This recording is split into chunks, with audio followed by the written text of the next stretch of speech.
भारतात कापसाचं पीक घ्यायला जवळजवळ 240 दिवस लागतात. मात्र आता कॉटन रिसर्चने केलेल्या संशोधनामुळे कापसाचं पीक अवघ्या 120 दिवसात घेणं शक्य होणार आहे.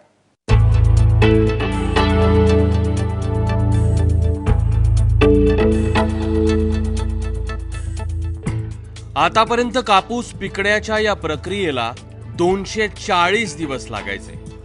पण नागपूरमधल्या केंद्रीय कापूस संशोधन संस्थेनं कापसाची एक अशी जात विकसित केली आहे जी अवघ्या 120 दिवसात कापूस उगवणार आहे.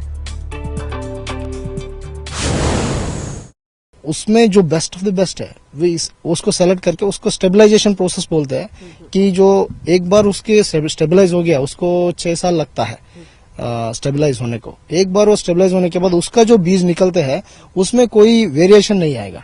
जो भी हाइट है, जो भी प्लांट का कैरेक्टर है वो सब सेम आता है. तो अभी वो स्टेबलाइजेशन प्रोसेस में अभी 4 साल हो गया है.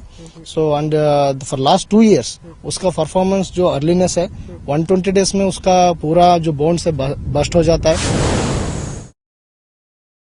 जितकं जास्त काळ हे पीक शेतात उभं असायचं तितकाच धोका जास्त. पण नव्या वाणानं हा धोकाही संपुष्टात येणार आहे. लेकिन ये कोशिश था खास करके विदर्भ के लिए और तेलंगाना के लिए. यहाँ पर जो बारिश है इसका लगभग 60-70 दिन का बारिश है. ऐसे वाले बारिश के लिए जितने भी हाइब्रिड्स है ये मिसमैच है. उनको पानी नहीं मिलता है, फर्टिलाइजर नहीं मिलता है जब फूल खिलने लगते हैं, which happens in the month of September October. तो हमको ऐसी वैरायटी चाहिए था जो ये मॉनसून में फिट हो सके. तो ये भारत में पहली बार हो रहा है. गेल्या 4 वर्षांपासून सुरू असलेल्या संशोधनाला यश मिळालंय, पण ते शेतात येण्यासाठी आणखी वाट पाहावी लागणार आहे. ये सीजन में अभी मैडम इनका 2 साल हम लोग इसको वेरीफाई करेंगे. इस साल क्या होगा, हम यहाँ नागपुर में और हमारे एक रीजनल स्टेशन है कोयम्बतूर में, इसका जो परफॉर्मेंस इवेलुएट करेंगे.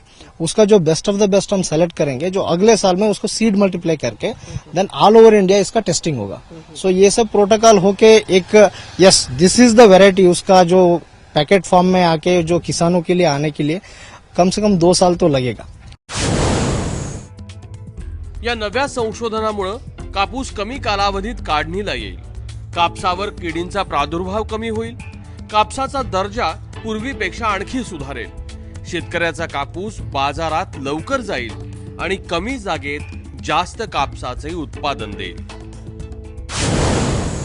संशोधन होणं हे खरं तर एवढं महत्वाचं नाहीये, कारण संशोधन झाल्यानंतर जर का ते लॅब पासून फील्ड पर्यंत पोहोचलं नाही तर त्याला काहीच अर्थ उरत नाही. त्यामुळे एवढं महत्वाचं संशोधन खरंच जेव्हा भारताच्या शेतकऱ्यांपर्यंत पोहोचेल त्यावेळेलाच खऱ्या अर्थानं हे संशोधनाचा सार्थक होईल. कॅमेरामॅन व्यंकटेश नायडूसह सरिता कौशिक, एबीपी माझा, नागपूर.